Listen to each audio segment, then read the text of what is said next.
Pues buenas tardes a todos y todas. Bueno, arrancamos hoy, ¿vale? El segundo encuentro de la Escuela de Alimentación de la Fundación Eroski. Bueno, los que habéis visto la comunicación en redes sociales, correo electrónico o estuvisteis o habéis visto el webinar del mes pasado, pues bueno, ya sabéis que todos los meses vamos a tener un encuentro, todos los meses o casi todos, un encuentro en forma de webinar en el que trataremos pues, bueno, distintos temas de la alimentación saludable. Y, perdonadme que estoy aquí dando paso, a más gente que se está conectando. Entonces, nada, hoy vamos a hablar sobre tendencias alimentarias o sobre unas poquitas, que tendencias alimentarias da para mucho. Y contamos con Rafa Seiz, que es experto en política del agua del programa de agua de WWF España, que luego nos podrá dar algunas claves, ¿vale?, muy prácticas, ¿vale? Yo creo que además de un tema muy interesante, que es un poco cómo está la situación del agua hoy, ¿vale? Qué podemos hacer o qué futuro, ¿vale?, nos espera con este recurso, ¿vale?, tan básico que es el agua. Así que, bueno, lo primero, gracias a Rafa por estar aquí hoy y colaborar con nosotros. Y nada, que es un placer. Está también Eduardo Cifrián, que es el responsable de la Escuela de Alimentación, que nos va a hacer un poco de secretario, entonces irá tomando nota de todas aquellas preguntas que queráis hacer, que se os ocurran durante la presentación, que las podéis ir dejando en el chat, ¿vale? Y ahí, pues bueno, Eduardo tomará nota y al final tendremos un momentito para poder hacer alguna pregunta. Daros las gracias a todos, a todas los que estáis conectados hoy aquí, los que estuvisteis conectados el mes pasado y los que pudisteis ver la grabación, que habéis sido más de 250 y de verdad que se agradece y es un estímulo para seguir. Así que nada, sin más, empezamos, para que no se nos pase la hora, que yo soy mucho de enrollarme. Bueno, os voy a hablar un poquito de la tendencia esta de SINES, sin aditivos, ¿vale? Me voy a centrar en esa, sin aditivos y sin azúcares añadidos, ¿vale? La idea un poco es ver, son tendencias actuales y otras que están empezando y ver si realmente tienen sentido desde un punto de vista de la salud, ¿eh? Vamos a hablar también de las gamas que están saliendo de alto en proteína, de la tendencia veggie, que es una macro tendencia. Vamos a hablar de algas y vamos a hablar de insectos, que seguro que algo suena. Bueno, pues SINES.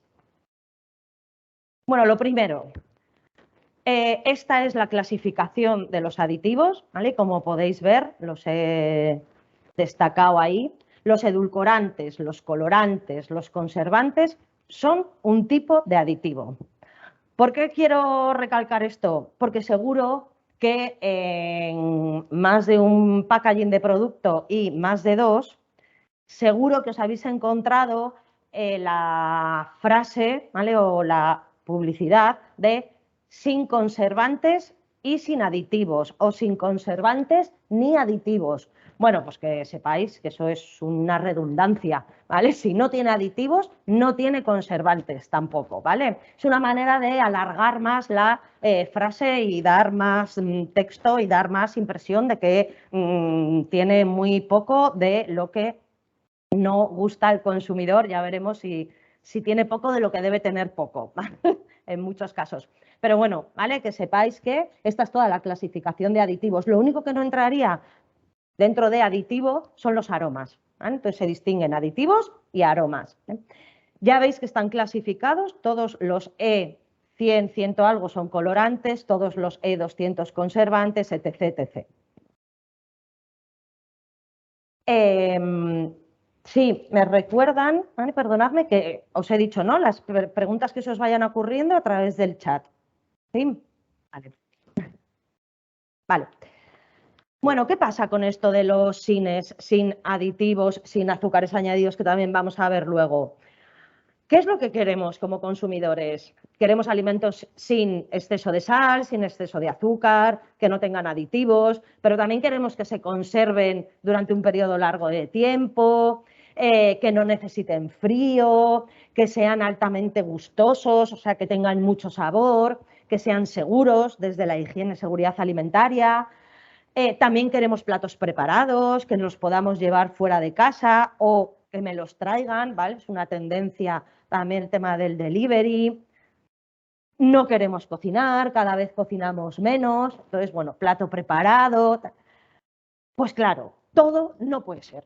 O sea, alimentos que no tengan exceso de ciertas sustancias, pero que además no contengan aditivos y que además me duren mucho tiempo, que me los pueda llevar fuera de casa. Bueno, pues todo no puede ser.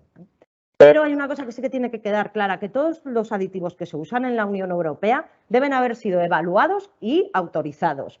Los evalúa la EFSA, que es la Agencia de Seguridad Alimentaria Europea, revisa, ¿vale?, muchísimos estudios sobre la sustancia, tienen que haber demostrado que son seguros a las cantidades a las que se van a utilizar, que son necesarios en los alimentos en los que se autoriza el uso, abro comillas, ya vamos a ver algún caso en los que igual esto de necesario se puede poner en cuestión, y que no lleven engaño al consumidor. Estos estudios, estas evaluaciones, ¿vale?, se hacen de manera periódica. De hecho, hace poco se acaban de evaluar una serie de aditivos, ¿vale? Y la cantidad máxima que se autoriza para usar en un determinado producto es muy, muy, muy inferior a la cantidad límite a partir de la cual puede resultar peligrosa la sustancia en cuestión, ¿vale? Pero es verdad que ahora pues, nos rodea mucho esto de la quimiofobia, ¿vale? Entonces parece que todo lo que es de origen químico pues nos da como mal rollo, ¿eh? Y sin embargo pues todo lo que es de origen natural pues automáticamente pensamos que es más saludable, ¿eh? Y por eso traigo aquí, ¿vale?, esta frase de Grandecovian, que dijo que nada es más natural, ecológico y biológico que la bacteria del cólera y nada más artificial, sintético y químico que el cloro, pero que gracias al agua clorada no morimos del cólera. Entonces, yo siempre pongo el mismo ejemplo, que es el de las setas venenosas. ¿Son naturales? Naturales. Ahora, yo pues casi que no me las comía, ¿vale? Y sin embargo, pues bueno, ¿vale? Hay, no algo por ser sintético o por ser, ¿vale?, de origen químico, que por cierto, todo es química y todos somos química, no tiene por qué ser perjudicial, ¿vale? Al final es la composición, o sea, esa fórmula química, ¿vale?, y cómo actúe en el organismo independientemente de que el origen sea natural o artificial, ¿eh? Pero, siempre hay un pero, siendo los aditivos seguros, ¿vale?, es verdad que pueden no ser inocuos, ¿vale? Y aquí pongo dos interrogantes, ¿vale? Si alguien quiere comentar algo sobre esto en el chat, voy a abrir el chat para poder leeros. Los edulcorantes, los potenciadores del sabor, ¿son seguros? Ya hemos dicho que desde luego las cantidades en las que se utilizan no son para nada peligrosas. Pero, ¿qué creéis? ¿Son inocuos? ¿O pueden tener algún efecto no deseado, vamos a decir, o que pueda incluso ser perjudicial o conducirnos a una conducta perjudicial? No, lo digo así un poco raro para no dar muchas pistas.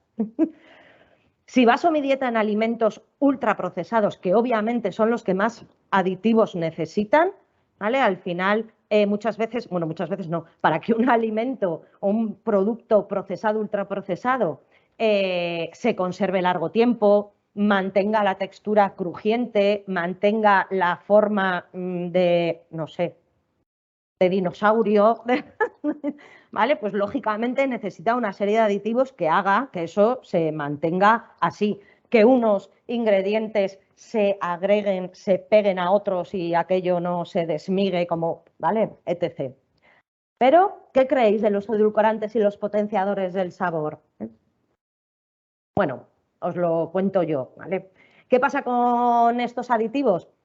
que potencian, ¿vale? Y cambian el sabor propio de los ingredientes que ese producto procesado tendría por separado. Es decir, los edulcorantes le dan un sabor muchísimo más dulce y los potenciadores del sabor, bueno, pues más salado o, ¿vale? Otros sabores. Claro, ¿qué conseguimos con eso? Maleducar a nuestro paladar. Conseguimos que nuestro paladar, ¿vale?, se acostumbre a umbrales muy altos de sabor salado, de sabor dulce, con lo cual, claro, luego cuando comemos una verdura o una fruta, pues no nos sabe a nada. ¿Sí? Entonces, claro, ¿vale? ¿Son seguros los aditivos? Sí, pero ojo, porque acostumbrarnos a ese tipo de sabores, ¿vale?, pues sí que nos va a conducir probablemente a consumir menos, ¿vale?, frutas, verduras, legumbres, etc., ¿vale? ¿Cuál es la realidad? La realidad es que no existe un problema por un consumo excesivo de aditivos, pero que al que le preocupe, lo que debe saber es que sí hay un problema por un consumo excesivo de azúcar, sal, grasas de baja calidad o cereales refinados. Y que estas sustancias con las que sí que hay un problema por un consumo excesivo, ¿dónde se encuentran mayoritariamente? Pues en productos ultraprocesados, que casualmente son los que llevan más cantidad de aditivos. Pues si nos preocupamos de lo uno, ya resolvemos lo otro en caso de que hubiera algo que resolver. Hay aditivos que son necesarios, ¿vale? Son necesarios por seguridad alimentaria, existen los conservantes, antioxidantes. Para que existan cierto tipo de productos, lo que os decía antes, hay productos que no podrían tener la forma que tienen, que no podrían tener la composición de ingredientes, de sustancias que tienen si no existieran los aditivos, pues los antiaglomerantes o, ¿vale?, que haga que aquello se mantenga unido o no unido, o, ¿vale?, y para que se acepten ciertos productos, porque se mejora su aspecto, su textura, el aroma. Por ejemplo, los yogures de sabores, los yogures de plátano, de fresa, de lo que sea, si es de algo, no va a llevar nada del de que sea. El yogur con fresa, con plátano o con el con ya puede llevar, ¿vale?, algo de el con que sea. Pero los yogures de no llevan nada, lo que llevan son aromas y colorante y azúcar añadido, ¿vale? Sin embargo, hay países en los que los yogures de sabores no llevan colorante. Un yogur de fresa es blanco, un yogur de plátano es blanco. ¿Qué es lo que pasa? Pues, por ejemplo, pues que aquí saben, ¿vale?, se sabe que el consumidor en general tiene la percepción que cuanto más rosa, más fucsia es un yogur de fresa, más fresa pensamos que contiene. ¿Vale? Entonces, probablemente esos yogures, si fuesen blancos, aquí no serían aceptados, no se consumirían. ¿Vale? Ahora está la otra pregunta.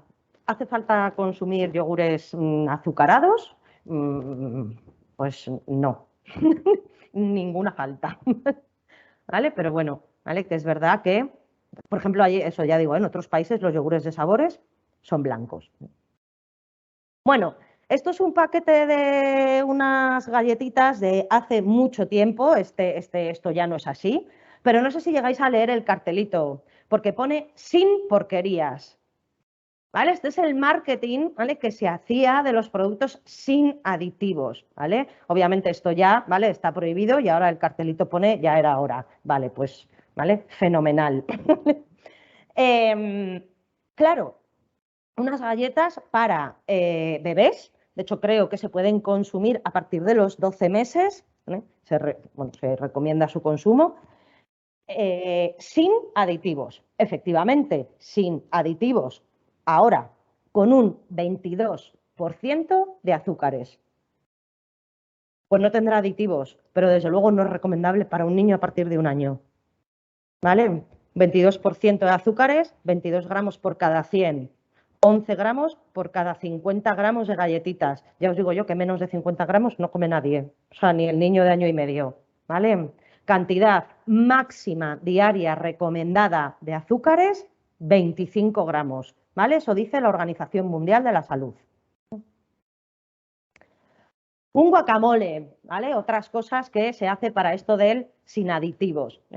Es un producto fresco, con ingredientes 100% naturales, más de 90% de aguacate, sin conservantes, sin colorantes, sin gluten, apto para celíacos. Los ingredientes: aguacate, más del 90%, cebolla, limón, ajo, sal, ácido ascórbico y ácido cítrico. Perfecto, está muy bien, un producto procesado, mínimamente procesado y un producto saludable. ¿Qué han hecho aquí? El ácido ascórbico es un antioxidante y el ácido cítrico es un antioxidante. El ácido cítrico es el ácido que se encuentra en los cítricos de manera natural y el ácido ascórbico es la vitamina C, que son el E300 y el E330, porque son antioxidantes. Si os habéis fijado muy rápido en la clasificación, pues todos los E300 son antioxidantes, ¿vale? Este producto es perfectamente saludable con su E300 y con su E330, pero no se pone. No se pone porque esto del E300 el E ya suena como muy, ¿vale? muy a química, muy artificial, muy... Entonces, pues se prefiere poner ácido ascórbico o ¿vale? ácido cítrico. ¿Vale? Por cierto, el número E, ¿vale? Significa que son aditivos autorizados en la Unión Europea. Con lo cual, pues lo del E, buena señal, que tenga el E delante. Y esta foto la saqué, es un sobrecito de edulcorante. Como acabamos de ver, los edulcorantes son aditivos. Bueno, pues en este recuadro que se ve aquí en medio, en pequeñito, que no sé si llegáis a leerlo, ¿vale? Pero os lo leo yo, me lo he traído en papel porque tampoco llego a leerlo, ¿vale? Pone, microgranulamos nuestro edulcorante, nuestro aditivo edulcorante, para evitar el uso de aditivos y antiapelmazantes, que antiapelmazante es un aditivo, ¿vale? Por eso su sabor es inimitable y su calidad constante. Es decir, es un aditivo edulcorante que presume de no contener aditivos. Bueno, o sea, me pareció ya, o sea, la vuelta de la vuelta de la vuelta de tuerca. Vale, sin azúcares añadidos. Primero, azúcares añadidos no es lo mismo que azúcares libres, ¿sí? Sin azúcares añadidos, ¿vale? No es lo mismo que sin azúcares. ¿Qué son los azúcares añadidos? Pues son todos los, ¿vale? Cualquier tipo de azúcar que agreguemos al alimento durante su procesamiento. Y azúcares libres son azúcares que están presentes de forma natural en el alimento, pero ¿vale? que de alguna manera se han liberado de su matriz, ¿vale? De la célula. Ha habido rotura, ¿vale? De células y entonces los azúcares están libres. Un ejemplo muy fácil de entender, el de los zumos. Cuando yo me tomo la fruta entera, el azúcar naturalmente presente en la fruta está con su fibra, ¿vale? Metido en las células de la fruta. Cuando exprimo el zumo o hago un licuado, primero retiro la fibra, que la fibra hace que los nutrientes se absorban de una manera más lenta y más paulatina. La fibra, el efecto de la fibra ha desaparecido, ¿vale? Con lo cual me ha quedado el agua de la fruta, sus azúcares ya libres y alguna vitamina, ¿vale? En el caso del zumo de naranja, algo de vitamina C que queda por ahí. ¿Sí?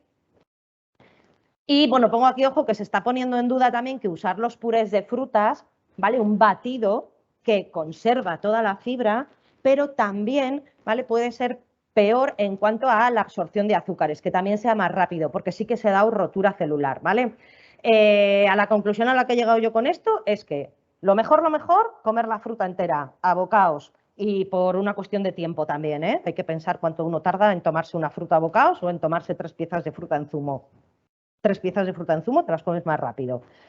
Pero estaría la fruta entera a bocaos, luego los batidos que conservan toda la fibra y luego zumos y licuados que ya quitamos toda la fibra, ¿vale? Sin azúcares añadidos, ¿qué dice esta alegación? Las alegaciones nutricionales están reguladas, ¿vale? Y lo que nos dice la legislación es que se puede utilizar esta alegación si no se ha añadido al producto ningún monosacárido ni disacárido, o sea, 2 moléculas de glucosa, por ejemplo, galactosa, una glucosa, bueno, monosacáridos, ¿vale? 2 unidos, ni ningún alimento, ojo a esto, utilizado por sus propiedades edulcorantes, ¿vale?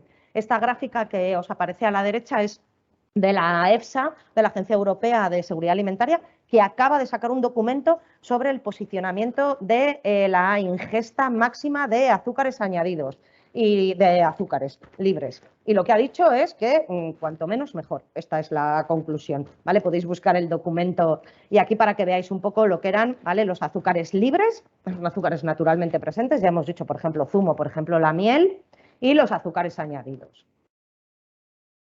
¿Tiene sentido esta tendencia?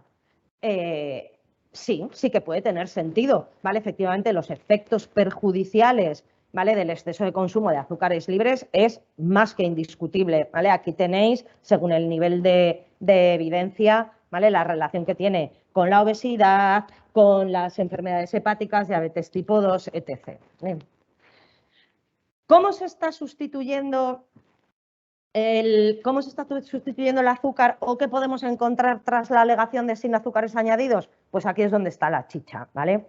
En principio tiene muy buena pinta, efectivamente el exceso de azúcar es perjudicial, pero ojo porque nos podemos encontrar bajo esta alegación miel, jarabe, sirope, azúcar de caña. No debería, por lo que os decía antes, ¿vale? Eso que os decía que no se puede tampoco añadir ningún alimento utilizado por sus propiedades edulcorantes. Pero esto ahora ya se le está metiendo más mano y ya no pasa tanto, pero hace tiempo esto pasaba mucho, ¿vale? Esta coletilla última de la alegación no se cumplía mucho. Pero también podemos encontrar edulcorantes y para eso sí está permitido utilizar, ¿vale?, esta alegación. También se pueden utilizar zumos, concentrados, purés, pasta, porque no son azúcares, ¿vale? Estoy utilizando el zumo. Tampoco se podría, ¿vale?, por esto que os comento, si es con intención de dar sabor dulce al alimento, porque también puedo utilizar un poquitín de zumo para acidificar el alimento y que actúe como conservante y como antioxidante. En vez del ácido cítrico que veíamos antes, pues echo unas gotas de zumo. Cereales hidrolizados. Esto pasa mucho en las papillas de los niños, en las papillas cereales infantiles, porque son más fáciles de digerir.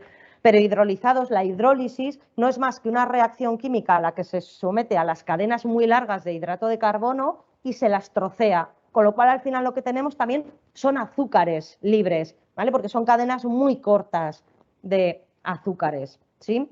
Y también podemos encontrar especias, aromas, fruta deshidratada. Y en este caso, ok, la sustitución. Algunos ejemplos, lo que os decía de las papillas de cereales. En estas papillas, 8 cereales, 5 cereales, pero veis que aparece 0% azúcares añadidos. Pero sin embargo, la tabla de composición de alimentos, 29 gramos de azúcares por 100 gramos de papilla, ni más ni menos. ¿Qué son estos 29 gramos de azúcares si es sin azúcares añadidos? Pues el trigo hidrolizado que aparece aquí entre los ingredientes. Y ahora ya volvemos a rizar el rizo, porque estas papillas de 8 cereales con miel no pone 0% azúcares añadidos, pone 0% azúcares producidos.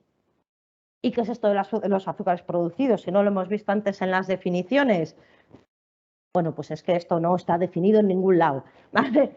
Pero lo que quieren decir con esto es que no han sometido a hidrólisis al cereal, es decir, no contiene cereal hidrolizado, ¿vale? Es decir, no han producido azúcares simples porque no han hidrolizado el cereal. Ojo, ¿eh? Claro que lo que más se ve es el 0%, ¿eh? Eso, tal, ¿vale? Por cierto, yo llegué a ver una mermelada que ponía un 0% en grande y luego en pequeñito ponía 0% en grande, goteo en pequeñito. Que claro, todo el mundo pensaría en una mermelada 0% que es 0% azúcares. Pues no, era antigoteo. Y esta otra, que aquí ya pone de todo, pone 0% azúcares añadidos ni producidos. O sea, ni hidrólisis ni azúcares añadidos. ¿Sí? Vale. Tenemos un colacao 0%. Que si veis aquí en el subrayado, 0% azúcares añadidos, pero edulcorantes, en este caso aspartamo y acelsulfamo K. Es verdad que es obligatorio poner en la denominación legal del producto con edulcorantes, ¿vale? Lo que sea, un cacao, con edulcorantes. Pero es que la denominación legal solamente puede aparecer, o sea, no solamente aparece en la parte trasera, lo podrían poner en la delantera, pero no quieren, ¿vale? Lo ponen en la trasera, ¿vale? Por eso claro, no, lo de edulcorantes por delante no se ve. Y el zumo de naranja sin azúcares añadidos, con fruta 100% exprimida, pues sí, claro, efectivamente, ¿vale? Aquí tenemos, por cierto, el zumo de naranja y mango y de lo que menos tiene es mango. Eso también pasa bastante. 8,9% de azúcares, es decir, en un vaso de 200 mililitros pues son 18 gramos de azúcares. ¿Qué azúcares? Los naturalmente presentes en la fruta, pero ¿cómo? Libres. ¿Sí? Vale.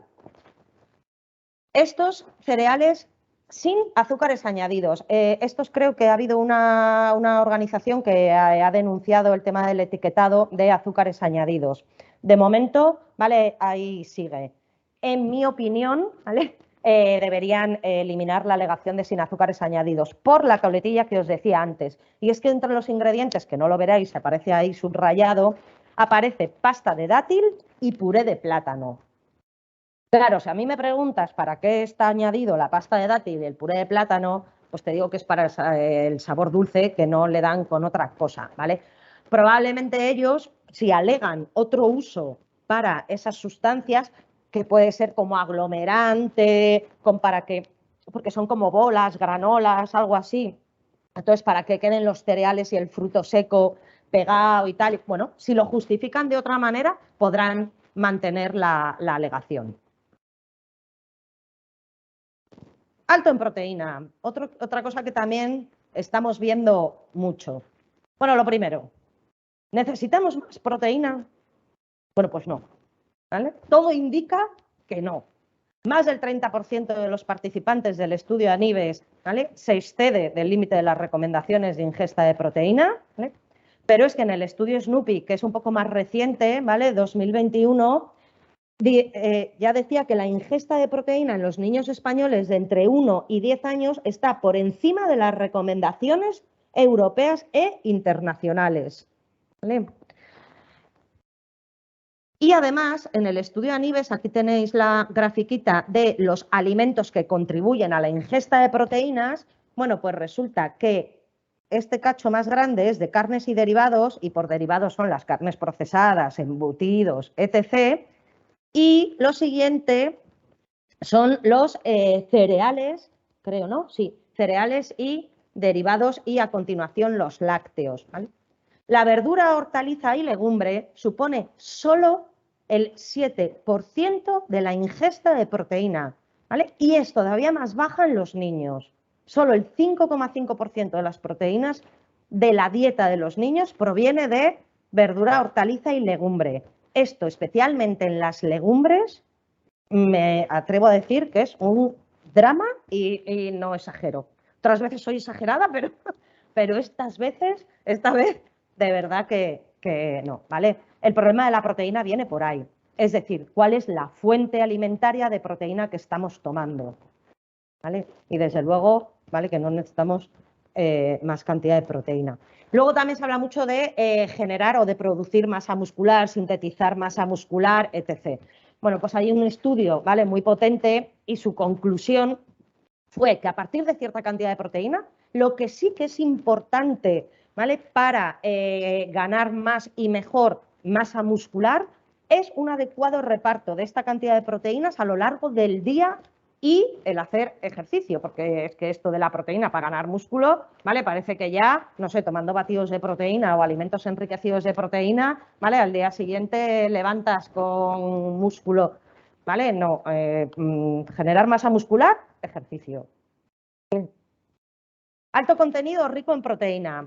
Bueno, pues solamente podrá declararse que un alimento posee un alto contenido en proteína, así como efectuarse cualquier otra declaración, etc., si las proteínas aportan como mínimo el 20% de la energía del alimento.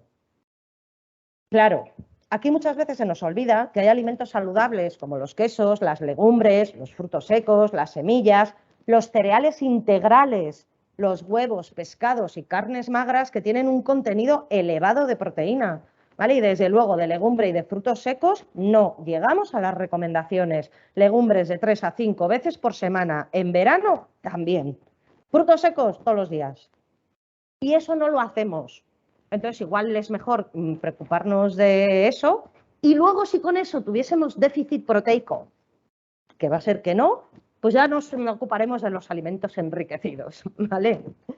Aquí os traigo algunos ejemplos, las alubias, la pasta integral, los integrales, ¿vale? Cuando nos desprendemos de la fibra y refinamos un cereal y tomamos el cereal, el arroz blanco, la pasta blanca, además de quitar la fibra que está en la parte externa, en la cáscara del grano, también quitamos otra parte del grano que contiene muchos nutrientes y entre ellos, ¿vale? Parte de las proteínas y muchos minerales, antioxidantes, etc., ¿vale?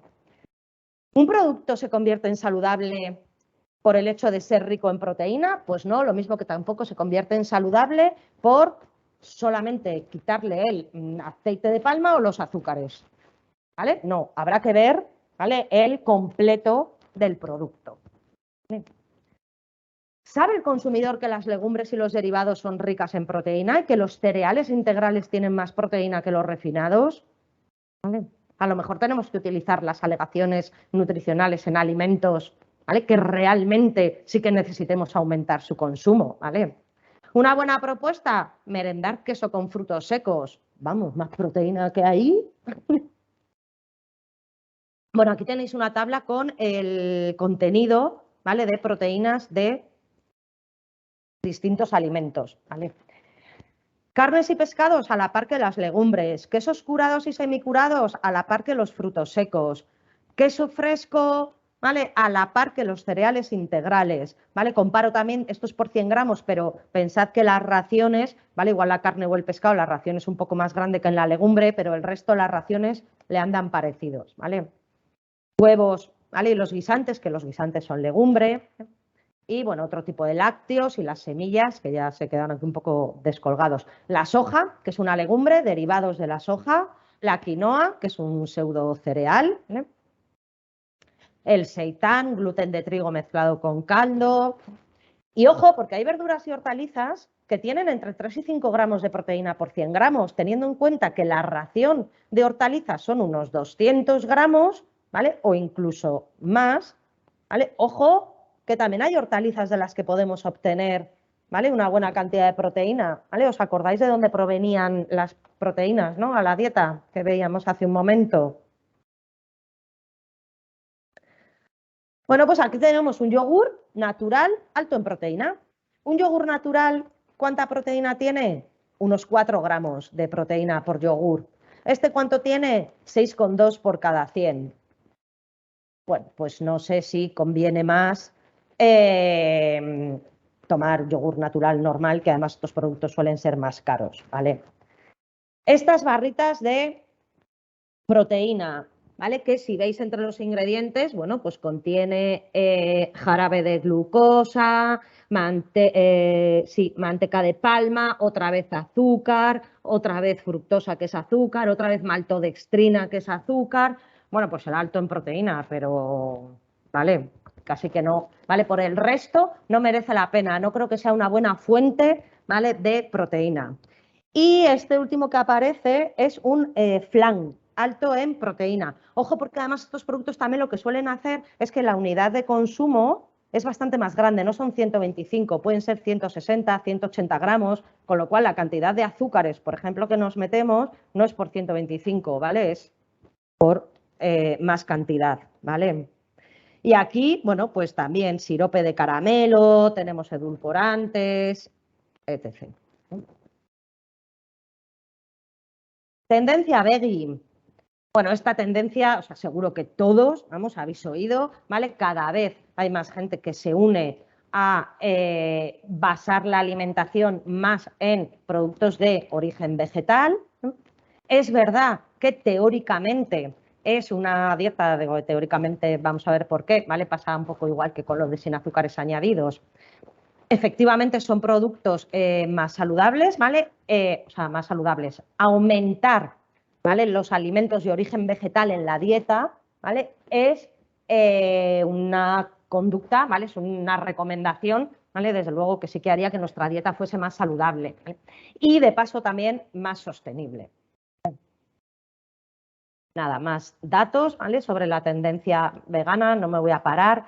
Veganuary, que no sé si lo conocéis, es una campaña inglesa que trata de comer o de no tomar alimentos de origen animal durante el mes de enero y ya veis cómo ha ido creciendo, ¿vale?, en participantes. No nos olvidemos de la multitud de preparaciones y alimentos saludables que son veganos de forma natural y de los cuales no tomamos las cantidades recomendadas. Y me vuelvo a las verduras, a las legumbres, a los frutos secos, ¿vale? O sea, que hacemos una alimentación veggie y además tomamos proteína. Para el que tenga ya preocupación por todo, pues la legumbre y el fruto seco. Y desde luego la verdura que no puede faltar, ¿eh?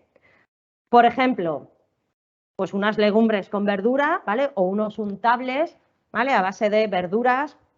La composición están bastante bien. A ver, esto Litoral, que le ha puesto aquí ahora lo de vegetal, ya lo tenía. Litoral es una marca de plato preparado de legumbre de toda la vida, ya lo tenía, pero ha visto dónde está la publicidad buena ahora y pues vegetal. Y hay también preparaciones y productos que, siendo vegetales, pues no van a ser saludables de ninguna manera. Un embutido vegetal pues va a ser un producto ultraprocesado y que desde luego, ¿vale?, es fácil que la composición en cuanto a ingredientes, pues en fin, ¿vale?, pueda dejar que desear. Vamos a ver. Un Nesquik vegetal que tiene bebida de avena, pero sigue teniendo la misma cantidad de azúcares. Unos helados veganos, pues lo mismo en cuanto a azúcares y al tipo de grasas, ¿vale?, pues exactamente igual. La mayor parte de los productos que imitan, ¿vale?, o que buscan imitar a la carne, pues necesitan, eso es, un alto nivel de procesamiento. Los ingredientes no suelen ser alimentos completos, o sea, están despojados de la matriz, del resto de sustancias del alimento. Predominan las grasas de baja calidad y suelen ser elevados en sal. La sal actúa como conservante. Pues aquí veis dos tipos de hamburguesa. Desde luego, los ingredientes no tienen nada que ver. Una es una hamburguesa a base de vegetales y la otra, bueno, no es hamburguesa, son unas salchichas, pero la hamburguesa me daría igual, que intentan imitar, ¿vale?, una salchicha de carne o una hamburguesa de carne, ¿vale? Ya veis que el tipo de ingredientes que se utilizan, ¿vale?, y algunos valores nutricionales, pues no tienen nada que ver. Por ejemplo, la fibra, que es más elevada en la hamburguesa hecha a base de vegetales, ¿vale?, o la cantidad de sal o la cantidad de grasa, ¿vale?, de grasa saturada.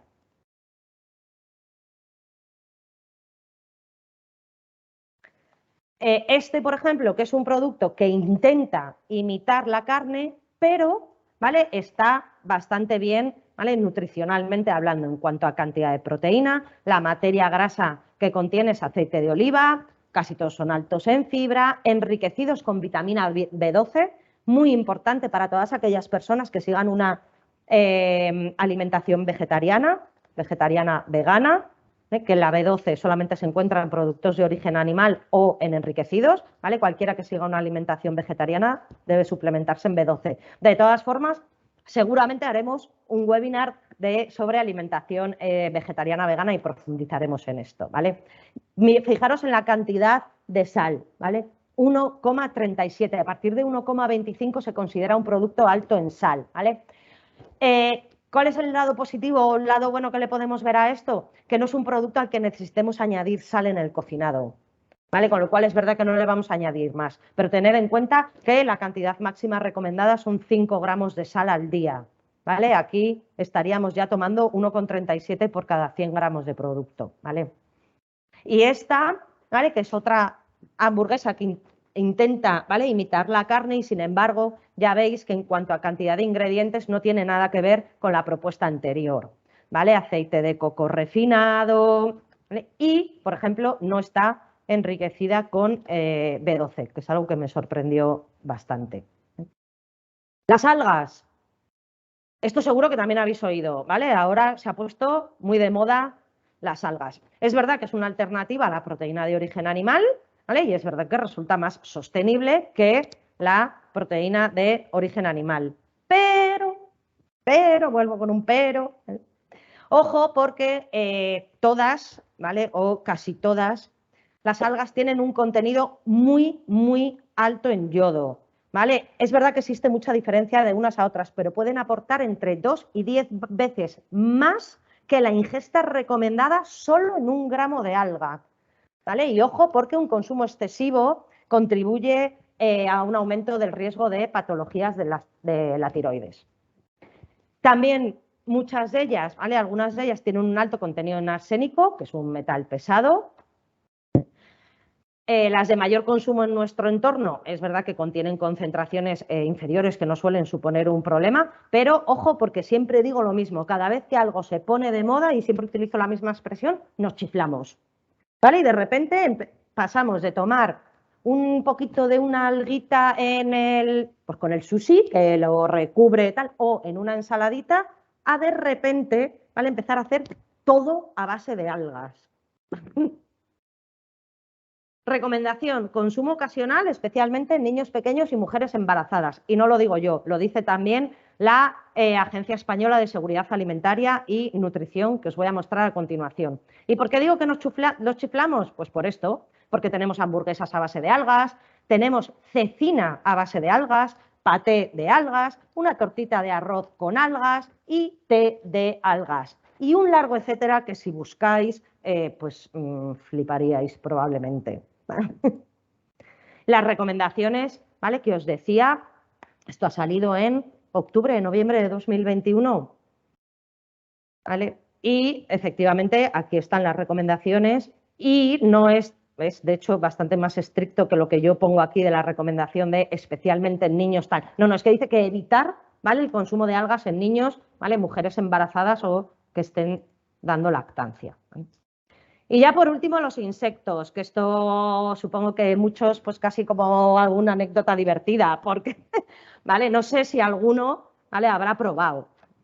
De nuevo, es una alternativa a la proteína de origen animal, son más sostenibles y son fáciles de producir y económicos. Pero, ¿vale? Ojo porque sí que existe un riesgo y con esto también se han emitido recomendaciones y se han hecho análisis de riesgos y tal, de que puedan surgir nuevas alergias a pues, este tipo de productos derivados de los insectos o de comer el insecto directamente.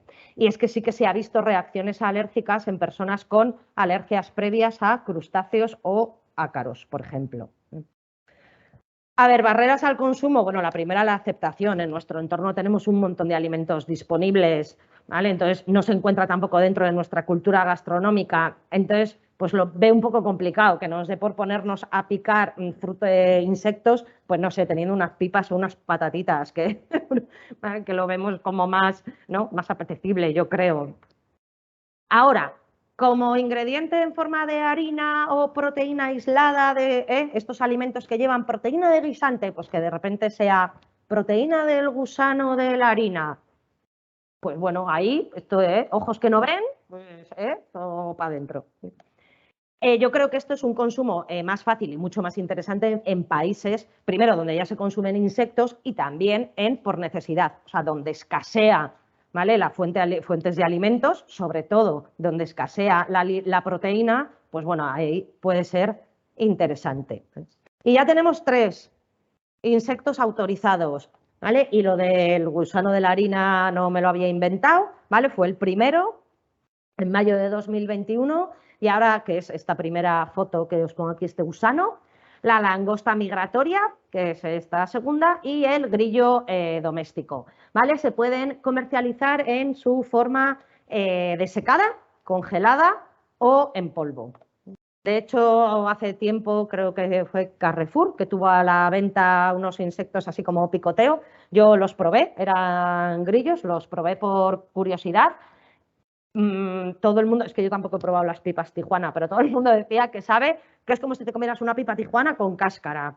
Porque es verdad que es muy crujiente, pero claro, estaba tan salado, tan especiado y claro, y tan tostado que aquello en cuanto lo masticaba se hacía polvo. Eso podía ser un grillo o...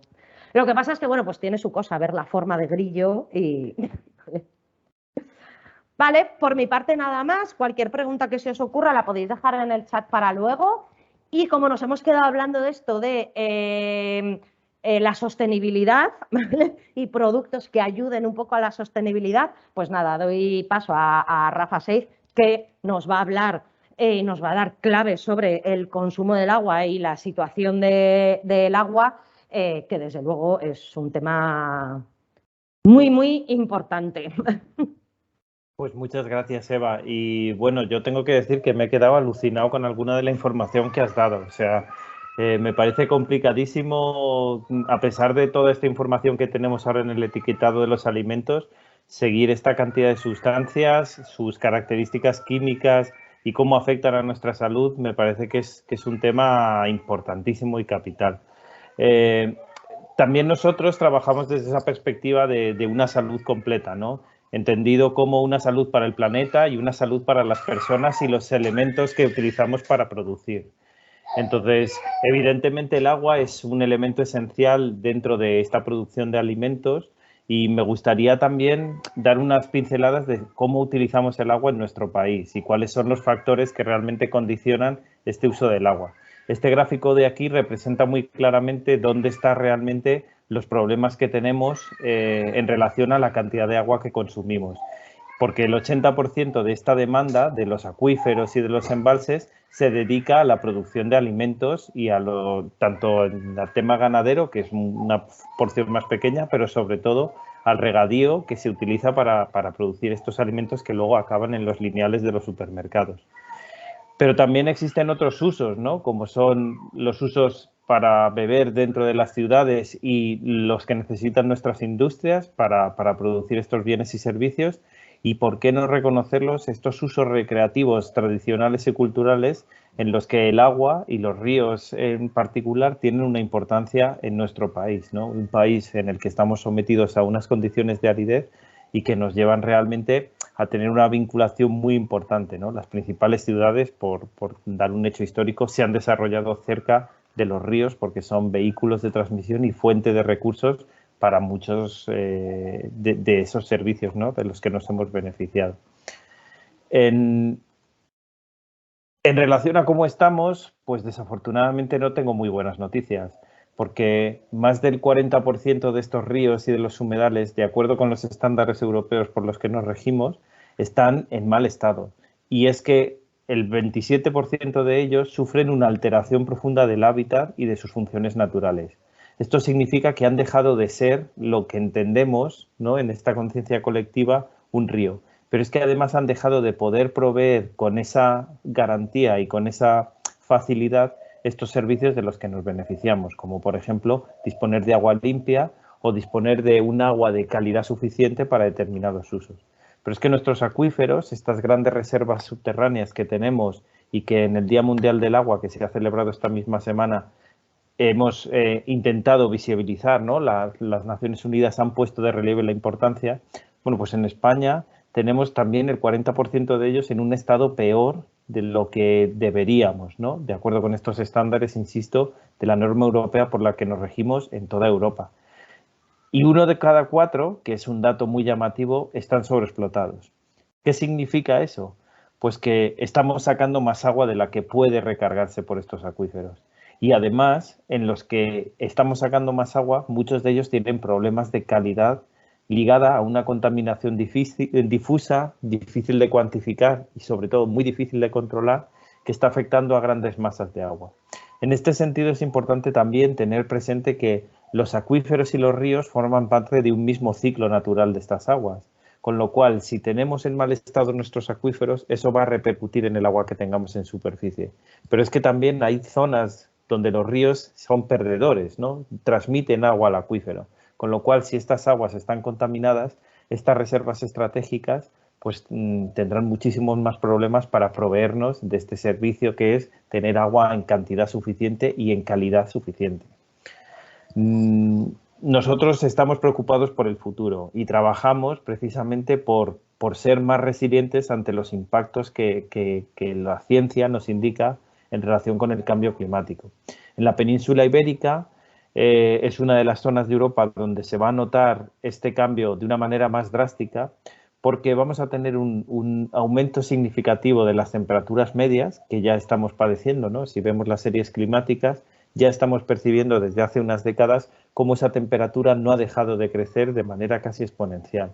Pero es que esto lleva a consecuencia que la transpiración por parte de las plantas y la evaporación por el suelo y por nuestras láminas de agua, ¿no?, estos embalses que son como una gran piscina, pues tiene una tasa de evaporación mucho mayor, con lo cual el consumo de forma basal, ¿no? Ese consumo que tenemos simplemente por la vegetación que está en nuestro territorio y por las plantas que ponemos para cultivar, va a ser mayor en el futuro. Eso, unido al factor de que las precipitaciones, todo apunta a que van a ser más irregulares y con una tendencia descendente también, como vemos en estas gráficas, hace que vayamos a tener mayor incertidumbre y menor garantía en esta provisión de recursos. Y esto es importante porque la disminución en las precipitaciones se traduce de una manera mucho más acentuada en la disponibilidad de recursos en los ríos, porque no todo el agua que cae, por decirlo fácilmente, se transforma en agua que llega a los cauces y que discurre libremente. No, el agua se gasta, se infiltra, tiene una evaporación, pasa a formar parte de la red del suelo, con lo cual no se puede hablar de que una disminución del 15 o del 20% se vaya a reflejar en el mismo de aportaciones, todo lo contrario, va a ser mucho mayor. Y en este sentido, también es importante tener en cuenta la prevalencia de los fenómenos más extremos, de esas situaciones de sequía o incluso de inundaciones más rápidas y más intensas que van a hacer que en el fondo nuestros sistemas tradicionales para abastecernos de estos recursos tengan menor seguridad hídrica. Y eso en conjunto es un efecto que necesitamos abordar de una manera desde la gestión y desde cómo tratamos nuestras fuentes de recursos.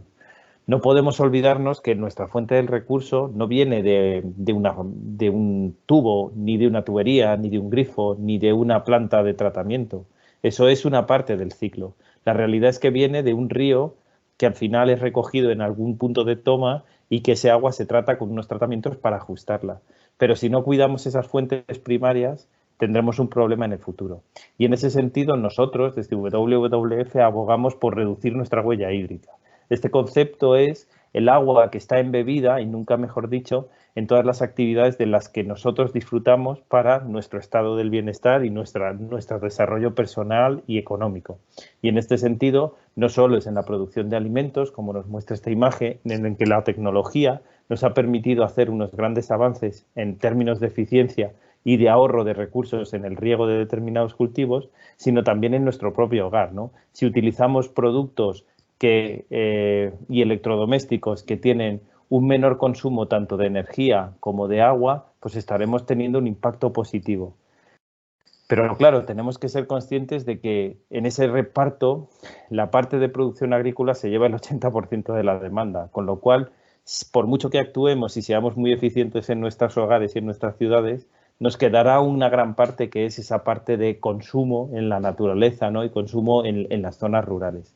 Y en este sentido, nosotros también pensamos que lo que hagamos como consumidores a la hora de comprar es importante porque el comprar productos de temporada, comprar productos adaptados a nuestro clima mediterráneo y con unas características adaptadas a lo que necesitamos, es mucho más saludable en términos de salud global, por lo que hablabas, Eva, pero también es mucho más saludable para el planeta, porque nos estamos adaptando a los ciclos naturales y estamos siendo más resilientes en lugar de intensificar una producción para quizás venderlo a un precio menor y, sin embargo, generar unos daños y unos perjuicios ambientales muy grandes.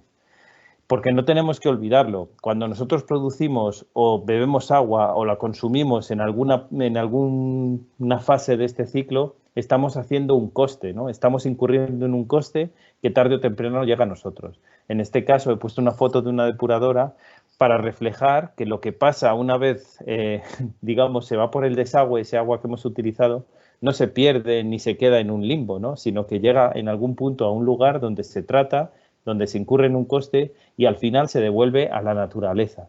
Cómo devolvamos este agua a la naturaleza hará que estemos mejor o peor preparados para hacer un nuevo uso en el futuro o simplemente para preservar ese tramo de río que recibe estos efluentes.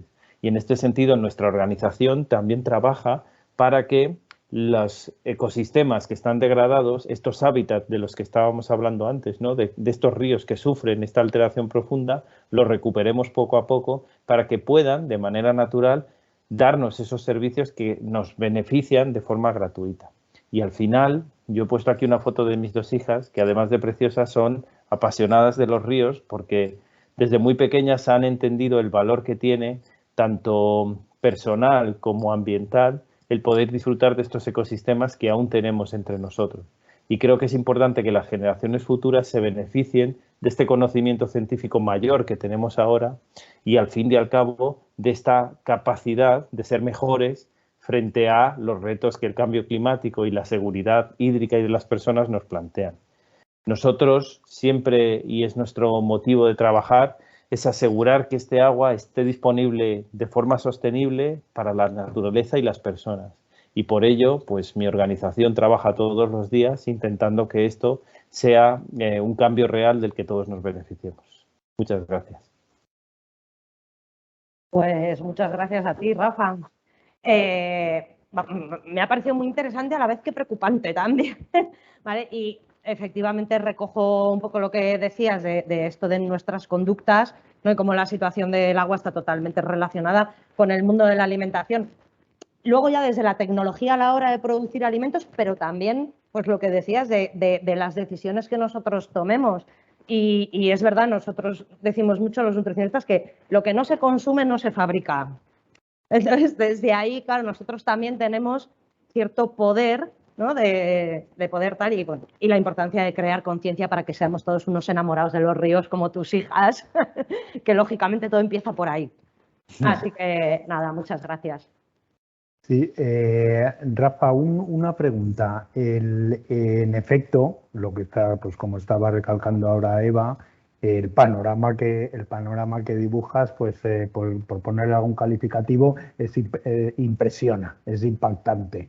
Pero por lo menos por otro lado vemos que se pueden hacer cosas y que podemos hacer cosas en nuestro día a día. A mí sí me gustaría saber en qué consiste, muy brevemente, en qué consiste el sistema de custodia del agua en España y qué implica para las partes que se ven afectadas por este sistema. Que pues desde WWF, claro. Nosotros, muchas gracias Eduardo por la pregunta, porque cuando nosotros hablamos de un cambio de gestión del agua, es un cambio profundo en nuestra relación con estos recursos hídricos. Y el concepto de custodia del agua es un concepto que hemos acuñado desde hace varias décadas en mi organización, pero también con otras instituciones a nivel mundial, en el que pedimos que los usuarios se conviertan en partes activas en la gestión y en la defensa de estos recursos hídricos. Que dejen de ser receptores de un servicio, ¿no? Y de esperar que alguien, no se sabe quién, les traiga el agua en cantidad y en calidad suficiente y que se hagan corresponsables de que eso ocurra. ¿Cómo puede ser? Pues, por ejemplo, si yo soy un productor que cultivo naranjas, puedo ser una parte activa en cómo riego, qué tipo de naranjas produzco, qué cantidad de fertilizantes utilizo o dejo de utilizar para no afectar estos recursos, cómo puedo evitar el uso de pesticidas artificiales a través de la mejora del ecosistema, que nos permite de alguna manera complementar y sacar una producción adelante sin tener un impacto ambiental negativo tan grande, pero también en cómo y a quién vendo, qué tipo de producto pongo en el mercado y qué conciencia transmito a través de decir quiero producir de esta manera porque creo en este concepto global de una salud para el planeta y para las personas. Y nosotros tenemos experiencias que nos han demostrado de que este cambio es posible, pero para ello hace falta también un cambio del que demanda esta producción. Si yo no estoy dispuesto a pagar unos céntimos más por una producción de calidad y por una producción que asegure unos estándares ambientales, de salud y económicos y sociales, pues entonces estamos haciéndonos trampas al solitario y cierto ser tan franco. Porque cuando no nos fijamos en este etiquetado y en estos productos que has puesto encima de la mesa, somos unos compradores desinformados e irresponsables. Y nosotros lo que pedimos es precisamente ser unos consumidores responsables y además partícipes de hacer las cosas mejor, porque creemos que en la conciencia colectiva está el cambio verdadero. En efecto, en efecto. Una última pregunta, porque estamos ya fuera de tiempo. Eva, esta es para Eva y te pido que seas extremadamente rápida y corta en tu respuesta. Pero es que es una respuesta, es una pregunta interesante. Y dice así: ante un futuro en el que es previsible que se produzca una escasez de recursos para alimentarnos, de los efectos del cambio climático por otro lado, o de los nuevos desarrollos tecnológicos, por ejemplo, de la carne de laboratorio de que has estado hablando antes, o modificaciones del microbioma de que se habla ahora, ¿crees que será posible continuar manteniendo la dieta mediterránea como un ideal de alimentación saludable en estas condiciones?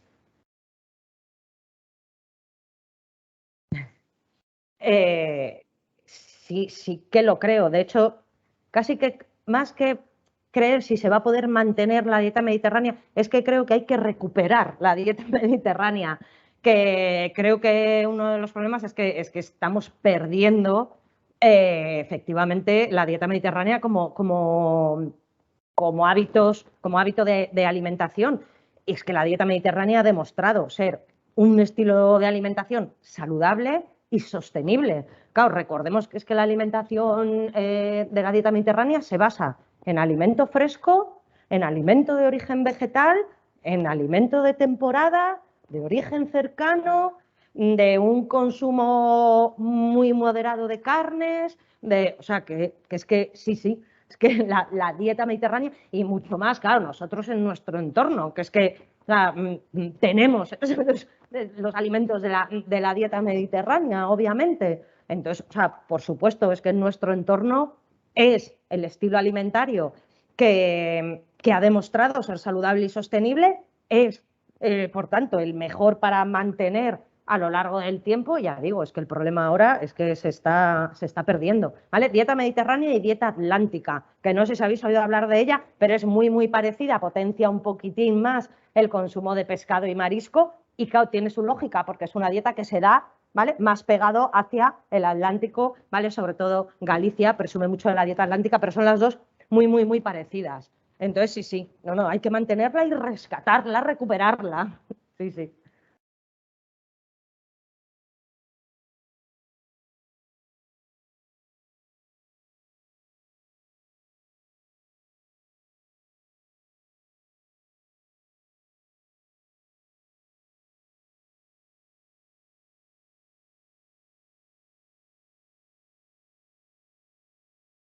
A todos por asistir otra.